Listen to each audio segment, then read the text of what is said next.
안녕하세요. 저는 55살이고 현재 주부로 생활하고 있는 여자입니다. 남편은 저보다 5살 많고 저희 부부 슬하에는 딸 하나와 남들과는 조금 다른 아들이 하나 있어요. 아들은 올해 30살이고 둘째인 딸아이는 25살입니다.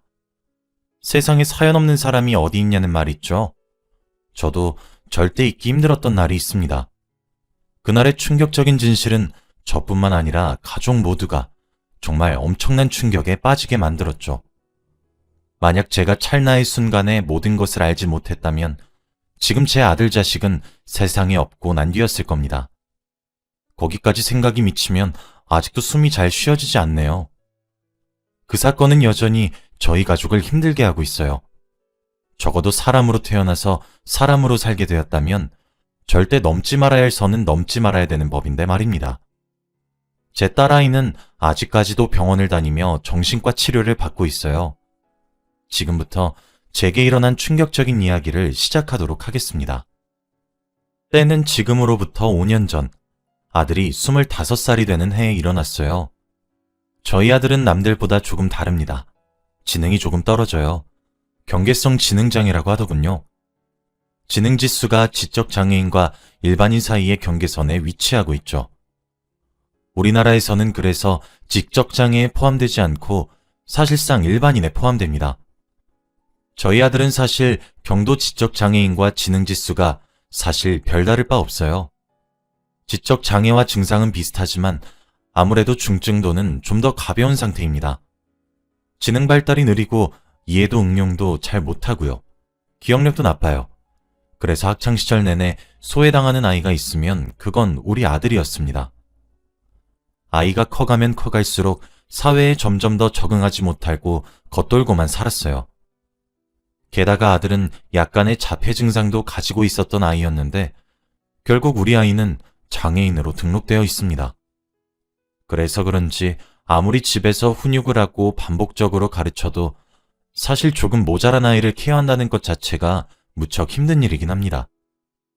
그래서 전 제 딸아이에게 항상 죄인이었어요. 딸은 어린 나이에 5살이나 많은 오빠를 챙겨줘야 했었거든요. 아들이 학생 시절에도 얼마나 힘이 들었는지 모릅니다. 매일 학교에 불려가 선생님과 상담을 해야 했고 친구들과 잘 지내달라 부탁을 해야 했고 그랬죠. 그래도 성인이 되고 나서부터는 주위에 졸은 사람들도 많이 생겨 그때까지 별 문제 없이 잘 살아가고 있었어요. 그러던 어느 날이었어요. 아들이 제게 이야기를 하더라고요. 여자친구가 생겼다고 말이에요. 청천벽력 같은 소식이었어요. 원래 저희 아들은 사소한 일부터 엄마인 제게 조잘조잘 이야기를 해주는 애교가 많은 사람이었는데 한마디의 말도 없었거든요. 아들의 말을 들어보니 만난 지는 8개월이나 된 사람이었고 자신한테 무척 잘해주는 소중한 여자친구라고 하더라고요. 저는 노파심에 그 사람 괜찮은 사람 맞니? 라고 물었어요. 그런데 아들은 불같이 화를 내며 펄쩍펄쩍 뛰더라고요. 사실 저도 아들의 모자람을 인정하기까지 오래 걸렸지만 잠깐 얘기를 나눠봐도 보통 사람과는 조금 다른 사람인데 그런 아이를 8개월이나 만나왔다는 사실이 좀 의심스러웠습니다. 제가 아이들을 키우면서 조금 예민한 성격으로 많이 바뀐 탓도 크겠지만 말이에요. 제 아들에게 의도가 있어서 접근한 것일 수도 있겠다 싶어 아들에게 항상 몸조심하고 쉽게 믿지 말라며 훈육을 했습니다. 그래도 마음이 안 놓여서 아들에게 여자친구를 한번 보여달라고 집으로 데려오라 했어요. 아들은 뛸 듯이 기뻐했죠. 남편과 딸도 걱정이 된다며 궁금해하더라고요. 그러고 며칠 뒤 아들은 정말 여자친구를 데려왔습니다. 당시 아들보다 2살 더 많았던 그 여자는 생각했던 것보다 훨씬 더 단아하고 예쁜 사람이었고 학교도 명문대 출신에다가 부모님 직업도 좋더라고요. 집안 좋은 아가씨가 뭐가 모자라서 지적장애인을 만나겠어요. 그런데 그 여자는 저희 딸과 아는 사이라고 했습니다. 그것도 굉장히 친했어요. 알고 봤더니 제 아들이 일주일에 2번씩 나가는 센터가 있어요. 거기 가면 저희 아들처럼 자폐 증상이 있는 아이들이 여럿 있는데 그 아이들과 놀기도 하고 사회생활을 조금 배우고 그러는 곳입니다. 그런데 그곳에 봉사활동을 가는 사람이라고 하더라고요. 그곳을 추천한 사람은 저희 딸아이였고요. 어쩌다 알게 되었는지는 잘 몰랐지만 꽤나 돈독해 보였어요. 딸아이는 아, 엄마, 이 언니면 난 괜찮아. 언니 얼마나 착하고 좋은 사람인데 라고 웃으며 말을 하더라고요. 남편도 그렇니? 하고 수긍하는 눈치였죠. 전 그래도 끝까지 물었습니다. 저희 아들이 왜 좋나요? 장애인들이 다니는 센터에 봉사활동 다니고 계시면 아시겠네요. 저희 아들이 심각한 중증 장애 수준까진 아닐지 몰라도 남들보다 뒤떨어진다는 사실 말이에요. 항상 누구를 보살피기보다는 보살핌을 받아야 되는 쪽이에요. 그런데 왜 하필 우리 아들인가요? 얘기 들어보니 얼굴도 예쁘고 집안도 좋고 뭐 하나 빠지는 곳이 없는데? 라고 톡 쏘아 붙였습니다. 딸이 엄마 라고 말리더라고요. 순식간에 분위기는 싸해졌죠. 그런데 그 여자는 어머님이 예민하게 반응하시는 거 저 충분히 이해합니다. 아직 한국 사회가 그렇게 친절한 곳은 아니니까요. 그런데 사람이 좋은데 꼭 이유가 필요할까요? 저 희민 씨랑 만나면서 남들보다 뒤떨어진다고 생각한 적 단 한 번도 없어요. 남들보다 순수한 면이 좋았고 작은 것도 고마워할 줄 아는 모습에 좋아진 거예요. 오히려 제게 과분할 정도로 착하고 순수한 남자라고 생각했습니다. 봉사활동을 하다 만났는데 정말 이렇게 마음씨가 따뜻한 사람을 처음 만났거든요.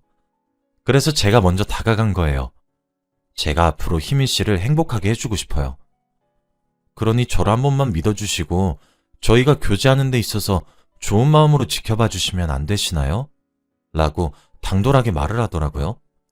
제 아들을 행복하게 해주겠다는 당돌한 눈빛으로 저를 쳐다보는데 긴가민가 하더라고요. 하지만 어딘가 자꾸 미심쩍었습니다. 그리고 몇 달 뒤 아들이 상견례를 하자고 하더라고요. 정말 깜짝 놀랐죠. 만난 지 고작 1년을 간 넘겼는데 무슨 상견례인가요? 노파심에 너무 이르다고 아들을 말렸지만 그럴 때마다 미친 듯이 흥분을 하는 아들을 보니 정말 힘에 부쳤어요. 제가 반대한다는 사실에 딸도 그 여자의 편을 들며 그 언니는 믿을 만한 사람이라 괜찮다고 아들의 편을 들어주는데 미치고 팔짝 뛰겠더라고요. 제가 미친 듯이 반대를 한다는 소식이 그 여자의 귀에 들어가게 된 것인지 하루는 집에 돌아오니까 그 여자가 절 기다리고 있더군요. 절 보자마자 무릎을 꿇고 제발 결혼을 허락해달라 울며 불며 매달렸고 그 모습을 본 아들도 같이 흥분해서 함께 무릎을 꿇고 매달리는데 정말 정신이 아찔해지더라고요. 한숨을 푹 내쉬고 일단 일어나서 앉으라 그랬습니다. 봉사활동을 하면서도 절대 감정적인 모습 내비치지 말라고 배우지 않았냐 타박을 하면서요. 죄송합니다라며 끄끄거리며 소파에 앉아 진정하려 애쓰더군요. 아들은 방으로 들어가라 무섭게 말을 해 들여보낸 뒤 단도직입적으로 물었어요. 왜 하필 우리 아들인가요? 후천적 장애 아닌 거 그쪽도 잘 알고 있잖아요. 비장애인과 비장애인이 만났는데 한 사람이 장애가 생긴 경우도 아니고 처음부터 장애인과 비장애인이 만난다는 거 저는 못 믿어요. 우리 아들과 결혼해서 받을 시선들은 감당 가능하신가요? 그쪽은 차도 외제차를 타고 다니고 선을 보겠다고 말을 하면 조건도 괜찮고 그쪽과 비슷한 수준의 남자들이 줄을 설 텐데 왜 하필 장애를 가지고 있고 가진 재산도 그쪽에 비해 턱없이 적은 우리 아들과 결혼을 해야 되겠냐 이 말이에요. 그랬더니 그 여자는 어머님, 결혼하는 데 있어 재산이 뭐가 그리 중요한가요? 저는 돈이 많고 저 하나만 바라보지 않는 남자보다 돈이 없더라도 저만 바라봐주는 사람이 좋아요. 그런 사람이 제게는 희민 씨인 거고요. 솔직히 말씀드리자면 어머님 말씀이 맞아요. 희민 씨는 남들보다 조금 다른 사람이죠. 하지만 그게 저와 희민 씨가 사랑하는 데 있어 아무런 문제도 장애도 되지 않아요. 저는 희민 씨를 정말 진심으로 사랑하고 있고 희민 씨도 그런 저를 따뜻하게 품어주기로 진실로 저를 아껴주었어요. 저희 부모님이 상견례를 하자고 허락을 하셨던 이유는 제가 희민 씨를 얼마나 사랑하는지 알고 계시기 때문이에요. 어머님이 걱정하셨던 시선이 저희 친정 식구들의 시선이라면 걱정하지 마세요. 그럴 일 없어요. 전 정말 희민 씨랑 미래를 함께하고 싶은 마음 그거 하나밖에 없어요, 어머님. 이라고 말하더라고요. 눈물을 또르륵또르륵 흘리면서 고든 자세로 절 똑바로 쳐다보며 진심 어리게 호소를 하는데 저도 사람이잖아요. 한번 믿어보고 싶더라고요. 그렇게 상견례 날짜를 잡았고 그 여자의 부모님을 볼 수 있었습니다. 과연 다들 우아하시고 기품이 있으시더군요. 제 아들도 귀엽게 바라보시고 챙겨주시니 부모로서 몸둘 바를 모르겠었습니다. 분위기도 너무 좋았어요. 우리 가족 모두는 그렇게 아들의 결혼을 진심으로 응원하자는 분위기로 점차 굳어가고 있었죠. 남편도 딸도 너무 좋아했거든요. 그렇게 한시름 놓는 줄 알았습니다. 우리도 그 여자를 점점 며느리로 받아들이려고 노력하고 있었죠. 특히 딸아이는 그 여자를 무척이나 잘 따르더군요. 그리고 결혼 날짜를 잡게 되었습니다. 막상 제품에서 금이야 오기야 애지중지 기른 아들이 떠난다고 생각하니 조금 우울해지더라고요. 그런 마음을 눈치챈 것인지 결혼 전에 저희 부부와 아들, 딸, 그리고 본인까지 다섯이서 근교로 여행을 갔다 오자고 하더라고요. 저는 너무 좋았어요. 우리 며느리는 어쩜 내 맘에 쏙 드는 말만 골라 하는 걸까 싶었죠. 우린 근처 캠핑장에서 1박, 근처 펜션에서 1박, 총 2박 3일의 여행을 떠났습니다. 그런데 여행을 하는 내내 딸아이의 얼굴색이 너무 안 좋아 보이더라고요. 제일 신나서 팔짝팔짝 뛰어다니며 활발하게 놀아야 되는 아이인데 말이죠. 저흰 정말 즐겁게 놀고 집으로 돌아갔습니다.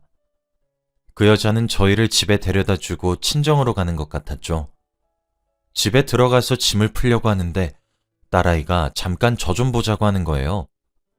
무슨 심각한 일이라도 생겼나 싶어 왜 그러냐 물으니 둘이서 조용한 곳에서 따로 할 말이 있다고 하더군요. 딸아이의 심각한 표정에 심장이 덜컥 내려앉는 것만 같았습니다. 아이를 데리고 나와 조용한 카페로 데려갔어요. 딸아이는 계속 주위를 두리번거리며 경계를 하더군요. 무슨 일이냐고 재촉하는 제 말에 딸아이는 왈칵 눈물을 터뜨리고 끄끄거리며 전부 자기 탓이라고 통곡을 하는 겁니다. 덩달아 저도 불안했어요. 아이를 달래며 이야기를 들었죠. 그런데 딸아이의 입에서 나온 진실은 정말 소름 끼치는 일이더라고요. 사건은 그랬습니다. 캠핑장에서 잠을 자던 딸은 함께 잠을 자고 있던 그 여자가 일어나 나가는 것을 보았다고 합니다. 딸아이는 새벽이 너무 늦었는데 화장실을 혼자 가는 것은 많이 무섭겠지 하는 생각으로 언니 뒤를 졸졸 따라갔대요. 그런데 장난이 치고 싶어서 발소리를 죽인 채 몰래 따라가 왁 하고 놀래켜줄 생각이었다고 합니다. 그런데 그 여자는 저희 숙소에서 조금 떨어진 곳으로 가서 전화를 하기 시작했대요. 그런데 전화 내용이 요상했답니다.